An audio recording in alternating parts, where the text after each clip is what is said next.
Hey you guys, welcome back to My Table of Three. If you're new here or if this is your first time, my name is Carrie and I am so glad to have you here in my kitchen. Today I am going to be showing you how to replace a few of these store-bought spice packet, a ranch seasoning mix, and a taco seasoning. I'm also going to show you how I make one of my really quick barbecue rubs that we're going to be using for some meats for the 4th of July holiday. So I thought, what better time to bring you along and show you? I've had people ask me in the past to show them how I make some of my homemade seasonings. And this month I am taking part in a special collaboration called Jar It Up July. It is hosted by Pam at Blues Self Reliance and Tony over at Kale's Kitchen. This month they are featuring vloggers from YouTube that are going to show you all kinds of things that they keep in, you guessed it, jars. Now it could be jars they're reusing from a store, it could be mason jars, I think it could be any kind of jar, and it doesn't necessarily have to be a canning video or a food recipe. Maybe you'll see some crafts or some DIY spices like I'm going to show today, which I thought is a great idea because I do use jars all the time. I have some jars, mason jars I'm going to show you today, and I also reuse jars that I get at the store because I don't buy a lot of plastic because I don't like the stuff that leaches from the plastic into our foods, but we won't go into that, right? I'll let you do your own research. So we try and buy everything in jars.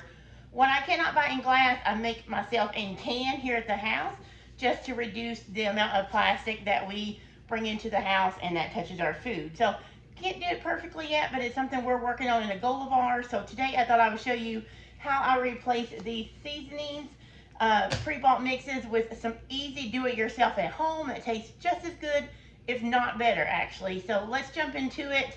And remember that I'll have the links to Tony and Pam's channels in the description below, along with the playlist of all the people that are going to be participating this month of July. So let's jump in and see what I got for you. Alright guys, so the first one I'm going to show you is a easy, simple barbecue rub that you can adjust to your liking. So we're going to start out with a half a cup of brown sugar or brown sugar substitute. Either one will work. So just depending on if you want to watch your sugar or not. Now remember, this being good enough, I'm going to use this for 2 racks of ribs for the 4th of July. So to that I am going to add paprika. And you guys, I have the recipes that I use linked below. Alright, so there's paprika. And then I'm going to do some chili powder. Don't worry about the measurements. Like I said, you can get them below. Garlic powder. Onion powder. And then I am going to add some black pepper. You could also add some cayenne pepper if you'd like to give it a kick.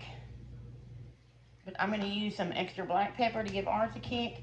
And then you're going to do salt because you want to salt. Now, if you want to leave the salt out, you can totally leave the salt out. But I'm going to go ahead and put the salt in mine because I am going to be using this on meat and I know how we like it. So after you get all that in there, and that is it, you are just going to mix it up and try not to make a mess like I did. You want to get any lumps out of there. You could just do it by mashing up. Now, anything like this, especially because of the brown sugar, you're going to want to keep it in an airtight jar. So something that has a great seal or, yeah, just a great seal, because you don't want the brown sugar drying out and you don't want any moisture getting to this rub as well because it will get wet and clump together. So just as simple as that. That is the barbecue rub. And let me show you. This is the kind of jar I keep it in. You can get these at Walmart. I think they're about $3.50, $3.25, something like that. Super easy. It has this seal that works really good. And I am just going to put it in there. Now this is a good amount of rub. So I actually will probably not use all this on our, and it may even be for my ribs. I know this fits in here because I've done it before. Okay. So that is that.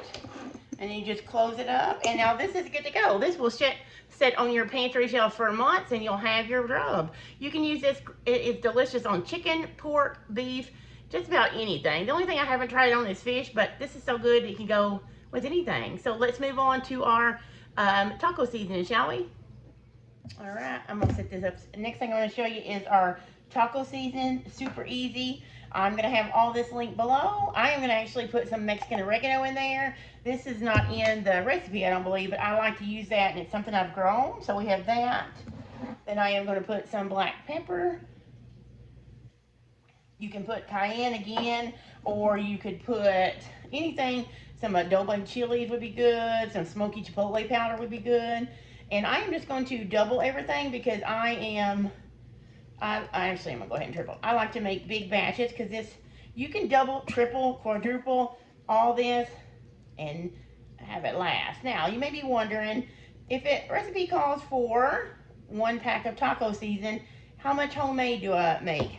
Well, that is pretty easy. This is onion powder. That was just chili powder. Thank goodness the recipe is linked below. So onion powder. Say, for instance, your recipe calls for a package of hamburger meat. Every time you use so much pounds of meat, right? Well, you would use 3 tablespoons of your homemade mix here. Okay, and so then I need to go ahead and I'm going to add the last one is paprika. Smoky paprika is my favorite.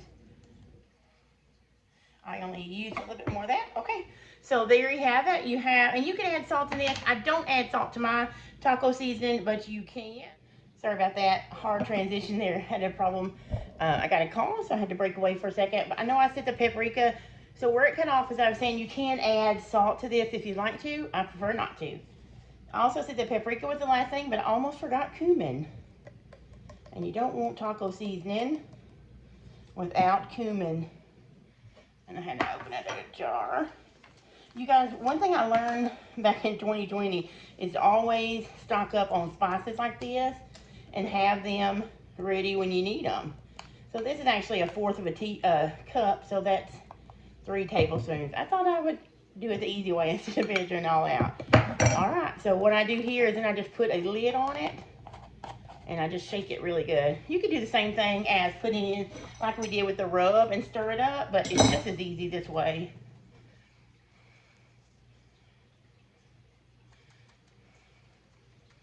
And there you have it, homemade taco season. Remember, it is 3 tablespoons of this when it calls for a packet. So next, let's move on to the ranch.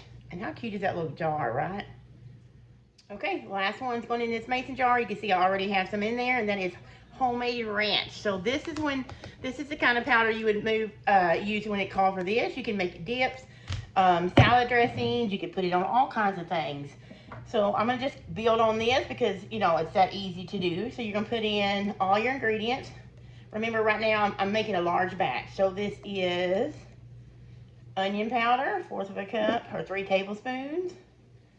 We're gonna do garlic powder, the same. Then parsley.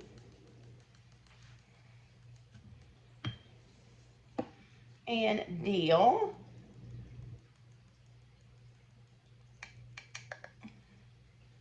All right, remember, linked below. Now, I am gonna put just a little bit of salt in my ranch dressing, about a teaspoon. You can leave it out if you'd like to. Just a pinch of black pepper. And usually it would be dried chives. I don't have any dried chives right now, but you can buy those at Walmart too. So this is just some onion that I have chopped and dehydrated. So now it's just like dried onions. I'm going to put about a tablespoon of those, maybe a tablespoon and a half in there. And then you are going to put the lid on. I just used that and look, 4 jars because I love them. Anyway, I reuse the lids after I open them from my canned goods on stuff like this. So there you have it. Let you see what it looks like. There you go. It even smells like ranch already, but this makes the best dressing. And you just mix it with mayonnaise, sour cream, maybe some buttermilk, and shake it up really good, and you got it. And I use about 2 to 3 tablespoons, depending on how large of a jar. If you were making ranch dressing, say in this pint jar, I would start with a cup of mayonnaise, 1/2 cup of sour cream, some milk, and then 2 tablespoons of ranch mix. Shake it up really good, taste it, and see if you needed more. But delicious. And no, yucky oils, and no fillers in your spices. How great is that? All right, you guys, there you go. We made our taco seasoning, our meat rub for our barbecue. It's gonna be great on our ribs for 4th of July this year, but it's also good on chicken and pork as well, our beef, sorry, because our ribs are pork, and our ranch dressing mix. I like to make these in bulk, like you saw me here, so I double, triple. This is just one recipe, so you don't have to double the barbecue rub. Just remember to keep it in an airtight jar like this. Again, you can get these at Walmart. I'll try and link to some on Amazon, but they're really, really affordable at Walmart. Or you can always use 4 jars and lids, reuse them to make your ranch dressing and keep it.